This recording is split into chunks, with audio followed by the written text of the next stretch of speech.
Maqaabaa kan ilmaa kan hafuura qulqulluu waaqa tokkoo ameen. Dhiifamaa fi tolummaa isaa nuuf baay'isee waaqayyo abbaan keenya akka baay'ina cubbuu keenyaa osoo hin taane akka tolummaaf dhiifama isaatti eegee tiksee hanga isaatti kanatti kan nu ga'e maqaan isaa qulqulluun guddaa kan galatoomee fi kan ulfaate nuuf haa ta'u. Maatiiwwan waaqayyoo ijoolleen haadha keenya qulqulleettii Dubroo Maariyaamii bakka adda addaa taa'uudhaan sagalee kana kan dhaggeeffattan hundumti keessan maqaa gooftaa keenyaaf fayyisaa keenyaa Iyesuus Kiristoosiin nagaan isin gaafadhaa. Akka kasaatii bakka jirtanitti akkam bultanii akkam ooltanii akkam galgaleessanii ameen. Galateeffamuun amala uumaa keenyaa fayyisaa keenyaa Iyesuus Kiristoos kan ta'e maqaan isaa baddaa samii irratti afaan qulqulloota ergamoota isaatiin afaan qulqulloota abbootii keenyaaf harmoolii keenyaadhaan kan galateeffamu nu birattis guddaa kan galatoomeef kan ulfaate nuuf haa ta'u. Deessuu gooftaa keenyaa haadha hunduma keenyaa qulqulleettii Dubroo Maariyaamii akkasumas qulqulloota ergamoota waaqayyoo qulqulloota abbootii keenyaaf harmoolii keenya hunduma isaaniidhaaf akka kennaa isaaniitti galannii fi ulfinni guddaan isaaniif haa ta'u. Egaan maatiiwwan waaqayyoo barumsa keenyaa dubbii amantaadhaan egaan akkuma yaadattan kutaa darbee kutaa 8ffaatiin boqonnaa 5ffaa jalaatu dubbii fayyinaadha ilaalaa kan turre. Keessumattuu kutaawwan darban lamaan keessatti kan ilaalle waa'ee fayyinaati. Fayyina wajjiraan kan wal qabate nama ta'uu gooftaa keenyaa maaliif barbaachise kan jedhuudhaa fi inni jalqabaan fayyinadha. Fayyina kana gooftaan keenya immoo nuuf raawwateera jennee fayyina gooftaan keenya nuuf raawwate qabxiiwwan 4 ilaalleerra. Kutaa darbeen immoo maal baranne egaan namni fayyina gooftaa keenya kanaa erga qabatee booda mootummaa waaqayyoo galuudhaaf immoo maaltu isa barbaachisaa kan jedhu dhuguma dubbiin fayyinaa kan hin raawwatamiin fayyinni bakka lamatti akka qoodamu ilaalleerra. Kan raawwatameedhaaf kan hin raawwatamiin amma jiru mootummaa waaqayyoo eenyuyyuu akka hin galiin kan ilaalle. Kanaaf fayyuudhaaf yookiin mootummaa waaqayyoo galuudhaaf maal gochuu qabna kan jedhu amantaa dhugaa qabaachuun barbaachisaadha. Dubbii fayyinaa gooftaan keenya nuuf raawwate sirriitti amana fudhachuudhaaf jalqaba maal ta'utu jiraata jenne amantaa sirrii qabachuun barbaachisaa ta'uu isaa baranneerra. Akkuma kanas immoo iccitiiwwan utubaa amantaa warreen bu'uura kanneen ta'an raawwachuu. Iccitiiwwan keessumattuu sirna mana kiristaanaa jechuu dandeenya. Warreen bu'uura ta'an raawwachuu kan akka cuubbaa meerooniidhaaf qurbaana nam tokko xiqqaata isaan kan raawwachuun qaba jenneerra. Kanaaf immoo maadha hojiiwwan gaarii kiristaanummaa yookiin immoo seerota waaqayyoo eeguu jechuudha. Isaan kun sadan dirqama nama tokkorraa akka isaan barbaachisan ilaalleerraa jechuudha. Walumaa galatti fayyuudhaaf karaa waaqayyoo qofa kan raawwatame sana qabanneet kan taanaan isa dhugaadha. Kun rakkoo guddaadha. Karaa keenya kan barbaachisu isaan kana raawwachuun nurra jiraataadha kan jenne. Guyyaa har'aa immoo barumsuma kanaan kutaa 9ffaatti kan barannu akkuma guyyaa darbee walitti dubbanne dhaloota lamaan ilma waaqayyoo kan jedhudha kan ta'u. Dhaloota lamaan ilma waaqayyoo. Egaan ilma waaqayyoo yeroo jennu gooftaa keenyaaf fayyisaa keenyaa Iyesuus Kiristoosidha. Manni kiristaanaa keenya akka isheen barsiistutti gooftaan keenyaaf fayyisaan keenya Iyesuus Kiristoos dhaloota lamanii qaba. Dhalannaan kun lamaan immoo kitaaba qulqulluudhaanis barumsa abbootiidhaanis akkasumas karaa biraas sirnoota adda addaadhaanis ibsameetu ni arganna. Baasiliyoosii fi Saawiroos maal jedhaniiru amantaa abbootii irratti dhaloota lamatti ni amannaa jechuudhaan dubbataniiru. Dhaloota lama kan jedhamu kun dhaloota lamaan ilma waaqayyoochaadha. Ilma waaqayyoo kan jennu immoo gooftaa keenyaaf fayyisaa keenya Iyesuus Kiristoosidha jechuudha. Dhaloonni kun lamaan isaan kamidha kan jedhuu fi kan jalqabaa dhalannaa gooftaan keenya addunyaa dursee abbaa isaarraatii haadha malee kan inni dhalatedha. Inni kun dhalannaa jalqabaadhama. Haadha malee irra abbaarraa kan dhalate jechuudha. Dhalannaa jalqabaati. Kan lammaffaan immoo addunyaa booda abbaa malee haadha isaa qulqulleettii Dubroo Maariyaamirraa kan inni dhalate. Inni kun immoo dhaloota lammaffaa jedhama. Dhaloonni kun lamaan waliif faallaadha. Kan jalqabaa irratti abbaa qofarraa haadha maleedha kan dhalate.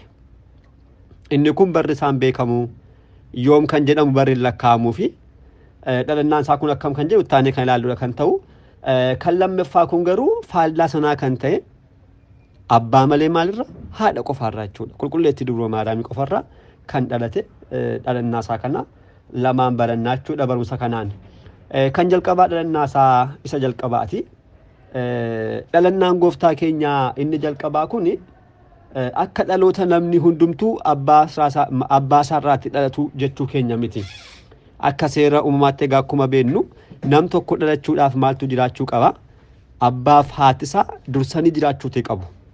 Namni sanyii abbaa isaati. Sanyii haadha isaatis.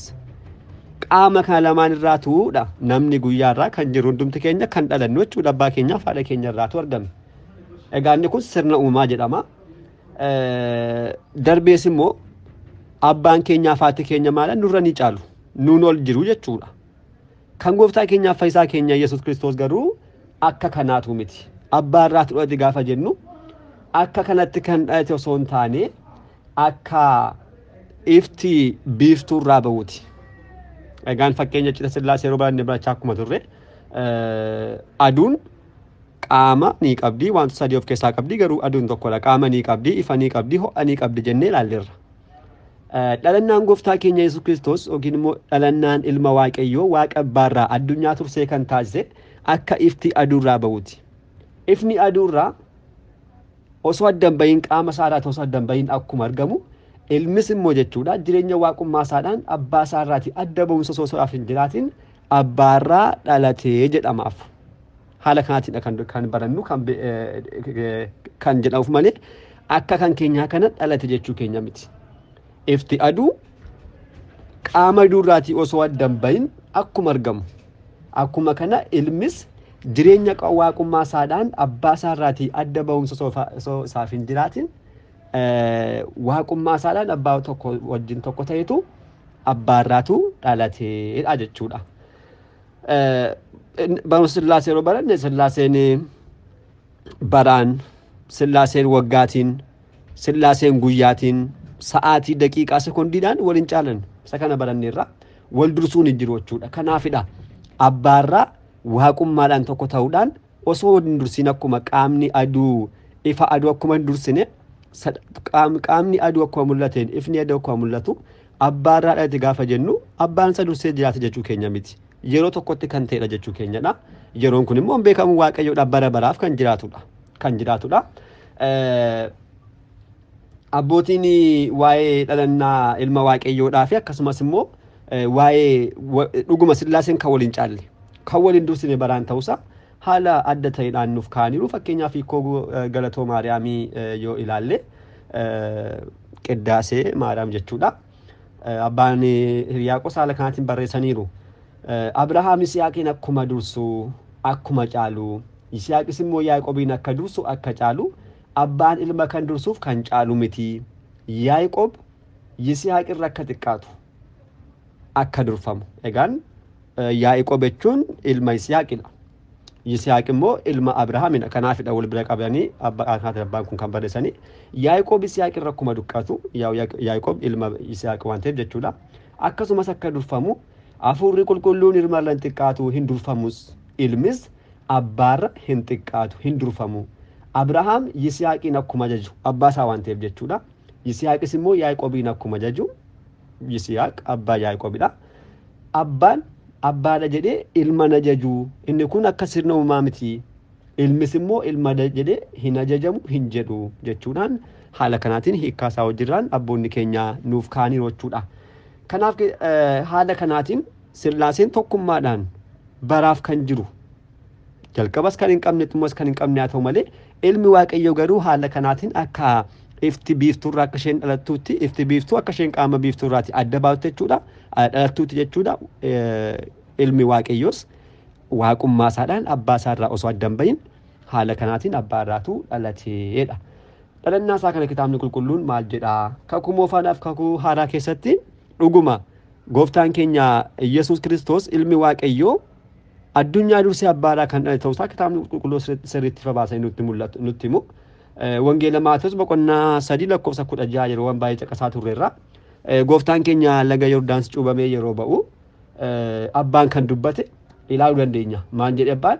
isatti kan hin gammadu ilmi koo kanan jaalladhu kanadha jechuudhaan dhuguma inni amalummaa abbaa ta'uusaa gooftaan keenyaa fayyisaan keenya Iyesuus Kiristoos immoo amalummaa ilma isaa ta'uusaa dhugaa bayeetu arganna.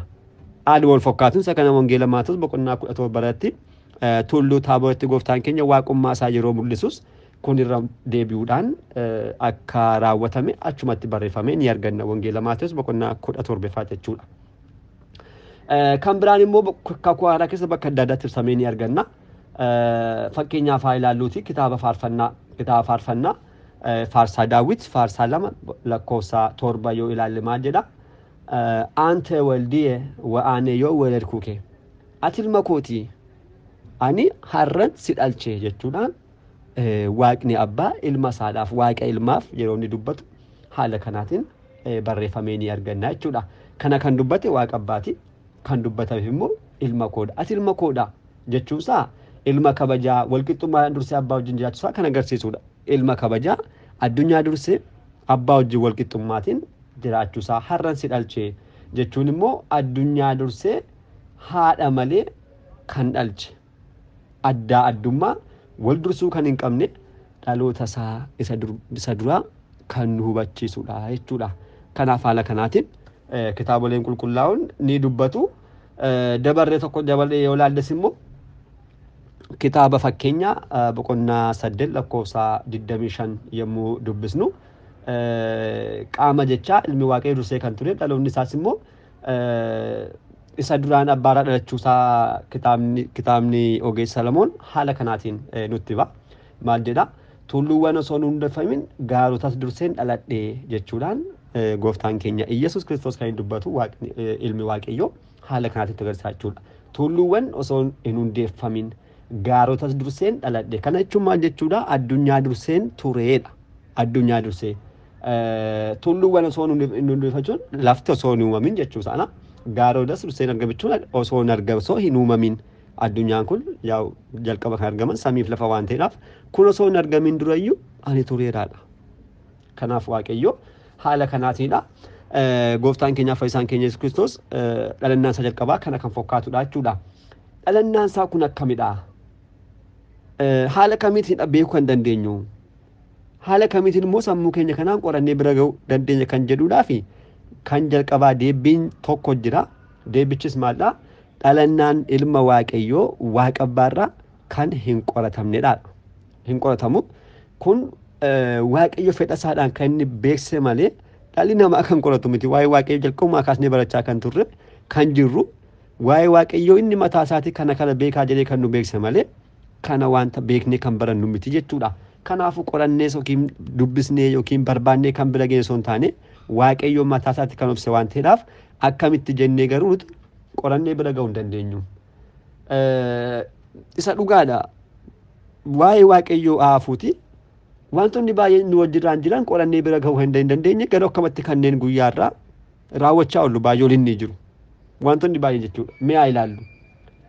Yaadni lapheerraa argamuun akkamidha? Amma namni yaada ni yaada. Yaadni kun lapheerraatu argamuun isaa akkamidha mee? Akkamitti argame yaadni lapheerraa? Kan jedhu namni deebii kanaaf hin qabu. Hin jiru jechuudha akkamitti deebiidha. Eeshi arraba keenyarraa jecha argamuu noo maalidha? Amma jechi dubbannu kun arraba keenyarraati argamaa jira. Kun akkamidha? Arraba irraati jecha argamuun kun. Kana beekuu hin dandeenyu. Amala keenya keessa kanneen jiran isaan kana beekuu hin dandeenye. Sammuun keenya qoratee bira ga'uu kan hin dandeenye. Isaan kana hundumaa kan uume. Nuunis kan uume. Addunyaa mul'attu kana kan uume. Addunyaa hin mul'anne kan nuti hin beekne. Wantoota baay'ee kanneen jiran kan uume. Waa'ee uumaa samiif lafaa waa'ee cita waaqayyoo akkamitti beekuu dandeenya jechuudhaan qulqullichi Gorgoriyoos eebba isaanirraa bulu haala kanaatiin dhaloonnaa ilma waaqayyoo kan hin qabse ta'uu isaan itti agarsiiseera jechuudha. Haala kanaatiin dubbateera. Kanaafuu kun kan qoratamu miti jechuudha. Waa'ee lubbuu keenyaa wanta beeknu qabnu. Namni jiraachuu isaa qofa beeka. Amma deemuu keenya qofa beekna malee lubbuun keenya iddoo isheen jirtu hin beeknu. Lubbuun namaa eessa jirti? Mormarra moo? Sammuurra jirti moo? Garaa keessadha moo? Miiladha moo? Iddoon isheen jirtu hin beekamu. Garuu lubbuun kun maala nama kan deddeemsistu namni akka dubbatu kan taasistudha. Kun hundumtuu gara akkamitti uumamu jennee gaafa ilaallu garuu tokko deebiin hin jiru. kanaaf waaqayyoo kana hundumaa kan agarsiise kana hundumaa kan argamsiise inni icciitii kanallee kanneen nu wajjiraan jiran kan hin beekne waa isaa qorachuu kan hin dandeenye haala kanaadha. Kana waan ta'eedhaaf waaqni ilma dhaloota duraa akka qabu yoo hubannellee akkamitti dhalate kan jedhuuf garuu beekumsa sammuu keenyaa ol waan ta'eedhaaf deebisuu hin dandeenyu jennee bira dabarraachuudha. Kanaaf abbootiin keenya akkuma isaan taasisan callisnee dinqisiifachuudha jechuudha. Callisnee dinqisiifachuudha.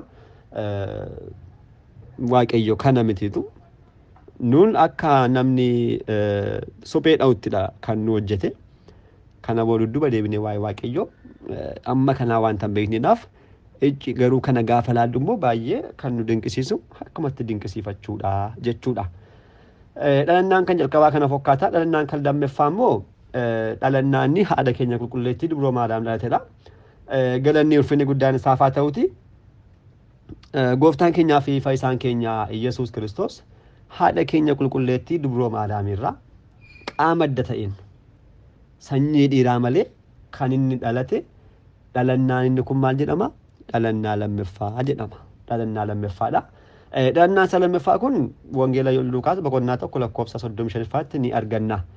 Dhuguma haadha qofarraa dhalachuusaa abbaa malee dhalachuusaa qulqullichi Maatiyoosis boqonnaa 1:25 barreessee ni arganna. Dhalannaan isaa kan lammaffaa kun lafarratti kan ta'e biyya lafaarratti addunyaan erga uumamtee booda addunyaa booda jechuudha. Inni dhala namaa fayyisuudhaaf dhufee qaama waaqummaa isaatiin dhala namaarraa dubroo maadaamii haadha keenyarraatu foon isheerraa foon lubbuu ishee buufachuudhaan dhalannaan dhalate kun dhalannaa lammaffaa jedhama. Dhalannaa isaa kana dursanii raajonni baay'een beekaniiru. Musee irraa kaasee yoo ilaalle dabarree kan akka isaan durayyuu kan akka Abrahaam argeera karaa ilma isaa jechuudha. Dhuguma ilmi waaqayyo akka dhufu masiin akka dhufu dudduuba kanneen jiran immoo raajonni hundumtuu kana dallabaniirus booda immoo dhalannaa isaa kana kan argan immoo duuka boonni gooftaa keenyaa maal ta'anii ni mirkaneessan dhugaa ba'an inni isaan dubbatan raawwatameera jechuudha dhugaa dubbatan jechuudha. Fakkeenyaaf raajichi waaqayyoo Isaayyaas dhalannaa gooftaa keenyaa waggoota 700 dursee kan ture maal jedhee ture kunoo durbi ni ulfoofti mucaa dhiiraas immoo ni deessi maqaasaas Amaanu'eel jettee ni moggaasti jechuudhaan dubbate. Inni kun raajii Isaayyaas boqonnaa 7:14 jira. Qulqulluun Maatiyos immoo maal jedhee Isaayyaas dubbatee kan ture inni immoo qulqulluun Maatiyos immoo maadha duuka bu'aa gooftaa keenya inni mirkaneessa jechuudha. Yeroo sana Isaayyaas akkas jedhee kan ture isa kanaaf dubbatame jechuudhaan yeroo gooftaan keenya dhalatu haala kanaatiin mirkaneessee ni arganna jechuudha. Kanaaf dhalannaa isaa lammaffaa kun waaqayyo gooftaan keenya haadha qofarraa abbaa malee kan dhalatedha. Abbootiin maal jedhu maaliifidha haala kanaatiin durbummaadhaan abbaa malee haadharraa kan dhalate kan jedhuudhaaf dhalannaa isaa kan jalqabaa sana haadha malee abbaarraa ta'uusaa sana akka sirriitti hubannuufidha. Akkamitti kan jedhuuf guyyaa irraa kana amma namoonni baay'een dhalannaa kan jalqaba dhalannaa waaqayyo gooftaa keenyaa kan lammaffaa kana namni eenyuyyuu haadha qofaarraa kan dhalatu hin jiru. Garuu gooftaan keenya haadha qofaarraa dhalate yeroo agarru baay'ee kan nama dinqisiisudha. Karaa kanaa immoo maal barraa kan jalqabaa sun abbaarraa dhalachuu isaanii ni barraa jechuudha. Kitaabni qulqulluun dursanii kan dubbatan yooma baay'ee nutti cimellee kun immoo salphisee nuuf ka'a. Maaliif kan beennu guyyaadhaa namni kan dhalatu haadhaaf abbaarraa inni garuu haadha qofarraa dhalate agarree indee kan akkas yoo taa'e sun akkamitti sadhiiba kan jedhu haala kanaatiin haala salphaatiin nuuf galaachuudha. Walumaa galatti dhalannaan lamaan gooftaa keenyaa addunyaa dursuudhaan abbaarraa haadha malee addunyaa booda immoo abbaa malee haadharraa qulqulleettii dubroo maadaamirraa kan dhalate isaan kun dhalannaa isaa lamaadha jechuudha. Galanni isaaf haa ta'u. Barumsi keenya kanarraa asuma irratti kan dhaabbatudha. Kutaattaanuun fakkeenyota icciita tawaahidoo kanneen jedhan qabannee kan dhufudha kan ta'u. Kan baranne laphee keenya keessa nuuf haa bulchu ittiin jiraannee firii 30 60 100 oomishne dhaaltu mootummaa isaa akka taanu fedhaa fayyama isaa nuuf haa ta'u. Kutaattaanuun hanga deemnutti nagaa waaqayyootiin turtii gaarii galanni waaqayyoof.